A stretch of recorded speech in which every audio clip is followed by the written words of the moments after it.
سورہ الفجر آیات 15 سے 17 تک۔ ترجمہ و تفسیر نمونہ سے۔ اعوذ باللہ من الشیطان الرجیم، بسم اللہ الرحمن الرحیم۔ فَأَمَّا الْإِنسَانُ إِذَا مَا ابْتَلَاهُ رَبُّهُ فَأَكْرَمَهُ وَنَعَّمَهُ فَيَقُولُ رَبِّي أَكْرَمَنِ وَأَمَّا إِذَا مَا ابْتَلَاهُ فَقَدَرَ عَلَيْهِ رِزْقَهُ فَيَقُولُ رَبِّي أَهَانَنِ كَلَّا بَل لَّا تُكْرِمُونَ الْيَتِيمَ۔ ترجمہ: فَأَمَّا الْإِنسَانُ إِذَا مَا ابْتَلَاهُ رَبُّهُ فَأَكْرَمَهُ وَنَعَّمَهُ فَيَقُولُ رَبِّي أَكْرَمَنِ، لیکن انسان کو جس وقت خدا آزمائش کے لیے عزت دیتا ہے، اس کا اکرام کرتا ہے اور نعمت بخشتا ہے تو مغرور ہو جاتا ہے اور کہتا ہے میرے پروردگار نے میرا اکرام کیا ہے۔ وَأَمَّا إِذَا مَا ابْتَلَاهُ فَقَدَرَ عَلَيْهِ رِزْقَهُ فَيَقُولُ رَبِّي أَهَانَنِ، لیکن جب امتحان کے لیے اس پر روزی تنگ کر دیتا ہے تو مایوس ہو جاتا ہے اور کہتا ہے میرے پروردگار نے مجھے ذلیل و خوار کیا ہے۔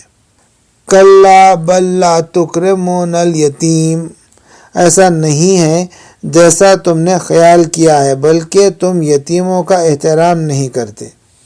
تفسیر: نہ اس کی نعمت کے ملنے پر غرور کرو اور نہ سلب نعمت پر مایوس ہو۔ گزشتہ آیات کے بعد جو سرکشی کرنے والوں کو خبردار کر رہی تھی اور انہیں خدا کے عذاب سے ڈرا رہی تھی، زیر بحث آیات میں مسئلہ امتحان کو پیش کرتا ہے، جو ثواب اور عقاب الہی کا معیار ہے اور انسانی زندگی کا اہم ترین مسئلہ شمار ہوتا ہے۔ پہلے فرماتا ہے لیکن انسان جس وقت اس کا پروردگار اور اس کی آزمائش کے لیے اس کا اکرام کرے اور نعمت بخشے تو مغرور ہو جاتا ہے اور کہتا ہے کہ میرے پروردگار نے مجھے عزت دی ہے۔ فَأَمَّا الْإِنسَانُ إِذَا مَا ابْتَلَاهُ رَبُّهُ فَأَكْرَمَهُ وَنَعَّمَهُ فَيَقُولُ رَبِّي أَكْرَمَنِ، وہ نہیں جانتا کہ خدائی آزمائش کبھی نعمت کے ذریعے اور کبھی انواع و اقسام کے مصیبتوں کے ذریعے ہوتی ہے۔ نہ نعمت کا حصول سبب غرور بننا چاہیے اور نہ مصائب مایوسی اور نا امیدی کا سبب بنے، لیکن یہ کم ظرف انسان دونوں حالتوں میں مقصد آزمائش کو بھول جاتا ہے۔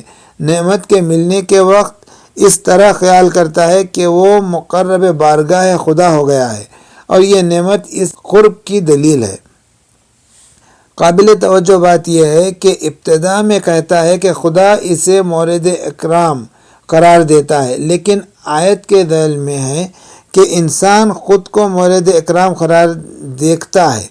اس کی مذمت ہو رہی ہے، یہ اس بنا پر ہے کہ پہلا اکرام انعام ہی کے معنی ہے اور دوسرا اکرام بارگاہ خدا کے قرب کے معنی میں ہے، لیکن جس وقت امتحان لینے کے لیے اسے اس کی روزی تنگ کر دیتا ہے تو مایوس ہو جاتا ہے اور کہتا ہے میرے پروردگار نے مجھے ذلیل و خوار کیا ہے۔ وَأَمَّا إِذَا مَا ابْتَلَاهُ فَقَدَرَ عَلَيْهِ رِزْقَهُ فَيَقُولُ رَبِّي أَهَانَنِ، نا امیدی اسے ہر طرف سے گھیر لیتی ہے اور وہ اپنے پروردگار سے رنجیدہ و ناخوش ہو جاتا ہے۔